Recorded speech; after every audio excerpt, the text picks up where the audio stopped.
Very, very frustrating. And by the way, CNN originally had the headline, and I got a screenshot of it. If you want to destroy a people, destroy their men. And then they changed it to Lord of the Flies comes to Baltimore.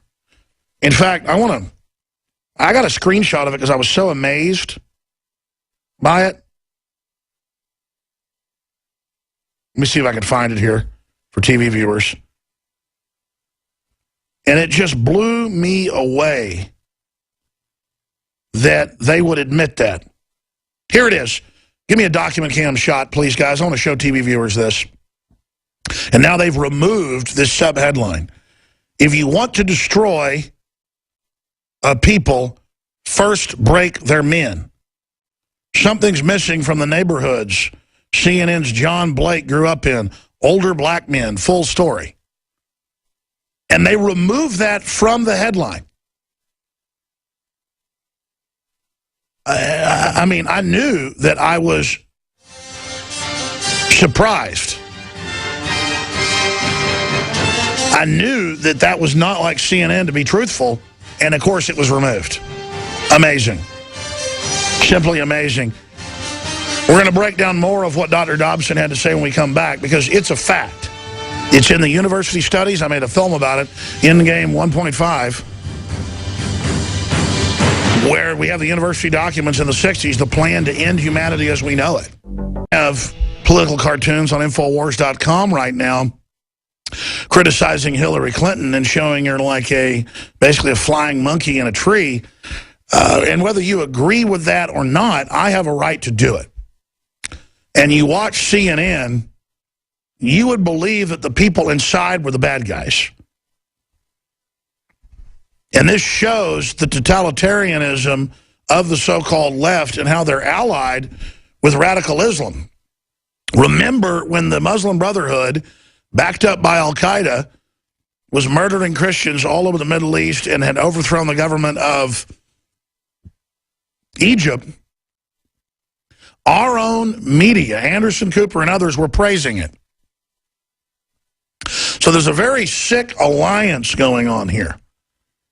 And it's beyond the clash of civilizations. Yes, the neocons and the Republicans have a public plan, Project for New American Century, put out in 2000, saying basically stir up radical Islam, have a big global war with it, use that as the excuse for the U.S. to take over the planet. But that's not what's being done now. Radical Islam is spreading and taking over and being protected. So you see the triple cross there. And the biggest group being harmed and attacked is Muslims per capita, then Christians, just because there are less Christians in the Middle East. But overall, it's a very serious situation. And it's compounding. And when we have terror attacks launched by ISIS in this country, an Islamic State that's taking credit for this attack in Garland, Texas last night, they're promoting in the media, censoring free speech, and basically garrisoning troops everywhere to protect us from a threat our government is allowed to come in and start radicalizing U.S. citizens, as we have in this particular case. So let's go ahead and play a clip of what the organizer had to say on CNN. Well, it's dangerous because increasingly we're abridging our freedoms so as not to offend savages. The very idea that if something offends me or I'm insulted by something, I'll kill you, and that way I can get my way. And somehow this is okay with members of the elite media and academia is outrageous. Well, it's a cartoon. It's a cartoon. Sure. It's a cartoon. And the idea that we can't that this warrants the violence that you saw. I mean, I haven't heard anyone in the media saying that it's okay for gunmen to show up at an event like this. But what people are saying is that there's always this fine line, you know, between freedom of speech and being intentionally incendiary and provocative. There is no fine line. Intentionally incendiary and provocative by drawing a cartoon. This is the low state of freedom of speech in this country. Absolutely. I disagree, and I disagree most vehemently. If they could shut that down, they could shut it all down. Not the 10th, but the 1st, protects all speech, not just ideas that we like. That's right. But even core political speech, ideas that we don't like, because who would decide what's good and what's forbidden? Right. The Islamic State, the government. Inoffensive speech, Allison, needs no protection. But in a pluralistic society, you have offensive speech. You have ideas. You have an exchange of ideas. You don't shut down a discussion because I'm offended. If something offends me, should I go out and slaughter people? Sure, when Jesus Christ was put in a jar of urine, it was called art. Did Christians like it? Of course not. Did they slaughter people? Did they burn embassies? Did they kill whole communities? Of course not. This cannot be sanctioned. That's right. Yeah, this cannot be sanctioned. Remember when Piss Christ, that was the name of the art exhibit that they paid hundreds of thousands of dollars for, and they had piles of cow manure and horse manure piled on the Virgin Mary, and taxpayers had to pay for it. Conservatives and Christians protested having to pay for it, and were called censors. And then when people would criticize it, they'd say, hey, don't attack my speech, as if you having your speech was an attack on their speech. See, it's about the controlled totalitarian left, the fascist left, being able to define reality. And they play this game, they set the parameters of the rules of the game, and people tend to go along with it. Well, that's starting to stop right now. But getting back to Dobson, and the fall of Western civilization is at hand, and the rise of the technocracy. You have to bring down humanity first to build on its ashes the new world. It is right out of a dystopic science fiction movie. That's the reason every science fiction movie I go see now is about this battle between a world for humans or a world where humans merge with machines, and it's because they're letting the public know the decision's already been made. Dr. James Dobson, who founded the highly influential group Focus on the Family, said that basically if the Supreme Court rules, as analysts say they're set to end marriage being something between a man and a woman, that Katie barred the door. I don't recall a time when the institutions of marriage and family have been in such peril, or when the forces arrayed against them were more formidable and determined. Yeah, they're banning homeschooling all over the country, saying you got to have a teaching certificate to do it. I mean, they're coming. Forced inoculations, I mean, it's here. He writes in a letter distributed to his hundreds of thousands of supporters, barring a miracle, the family that has existed since antiquity will likely crumble. It already has. I mean, even if you got kids, most parents let their children be raised by their iPads. Presaging the fall of Western civilization. This is a time for concerted prayer, divine wisdom, and greater courage than we've ever been called on to exercise. Then it goes on. Now let's go over some of these Islamic State headlines. Silence from Obama on Islamic terror attack in Texas. One police officer was wounded in the attack. 2 attackers were shot dead by police. Sharia is Light was the name of his Twitter account. Hashtag Texas attack. The bro with me and myself have given bayaha to the, I can't speak Arabic, may Allah accept us, mujahideen. Make duh. And ISIS is now taking responsibility. Guns the difference between Garland and Paris. That's just some of the headlines. We don't shoot people for bigoted views. CNN. And that's the side of CNN saying they have free speech. The rest are saying they don't have free speech. Simply disgusting.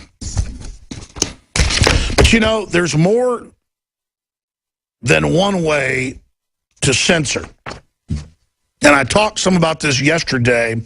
Paul Watson is going to write an article about it tomorrow, detailing it and giving some of the history. In fact, I think I'm going to write it with him, because I'm going to do a major push talking about other forms of censorship already taking place against the internet, against talk radio, and against libertarian Renaissance-style thinkers that aren't on the establishment Republican-Democrat plantation. There was an article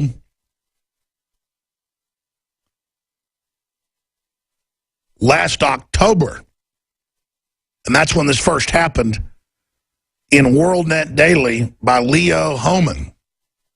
And it was a detailed story.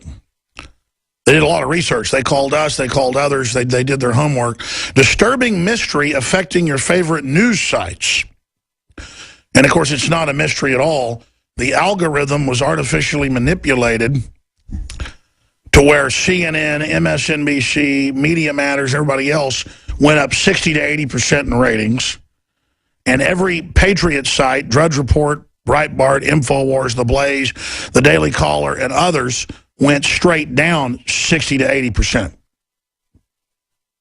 But NPR, Daily Kos, Democracy Now!, Media Matters, Think Progress all rose on the same day in early October.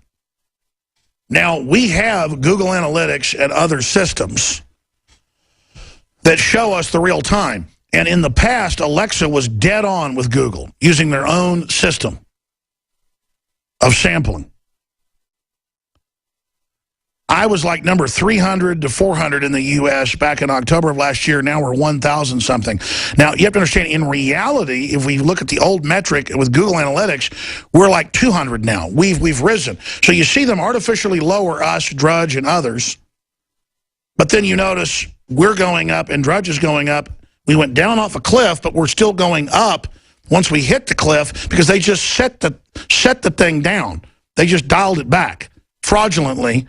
But because our numbers are actually going up, it looks like we're going back up again.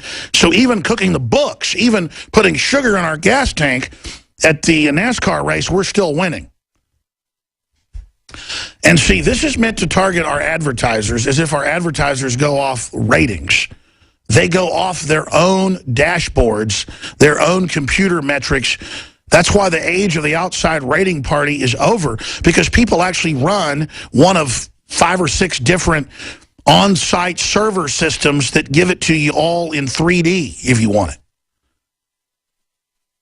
Down to, are they men? Are they women? Where are they from? What are their IP addresses? What do they click on? I mean, we don't need Alexa, but I'm going to get Paul Watson with my IT department today to give our own internal metric computer systems to get some screenshots of our growth curve, from audio streams to video streams to page views. And then we're going to give screenshots of Google Analytics that we have access to that shows us growing at about a good 30% rate a year in web traffic. Video streaming traffic's tripled just in the last month. So our biggest growth rates aren't even on the sites. But we're exploding. They're imploding. And, of course, in Nielsen and other ratings, MSNBC and CNN and the rest are plunging. And even though they cooked the books and lowered us by 70, 80%, it varies, 60 to 80%, we're exploding so fast that we're still way above them, thousands of rankings higher. So even though they're gaming it, we're still crushing them. But it shows the concerted fraud, in my view, and it's just not my opinion. I know our numbers are going up. I know their numbers are going down. They were going straight down. But if you go to MSNBC now, on Alexa, they're going up. But they were going down until October 1st. In fact, if you expand it to multi-years, they're just plunging. They were kind of flat in the last few months before October last year. They shoot up. Now you put Infowars.com in there, and they have inverted the numbers. We were like number 300 in the U.S. Now we're 1,085. They're 500. So, see, they can't actually beat us, and it's embarrassing to them. And we've done articles on this. So they just get a hold of Amazon that owns Alexa, and all Alexa's doing is ensuring that they won't be used as a source. But WorldNet Daily did this back in late October. Now we're 6 months later, 7 months later, and I'm not going to put up with it, because this is censorship.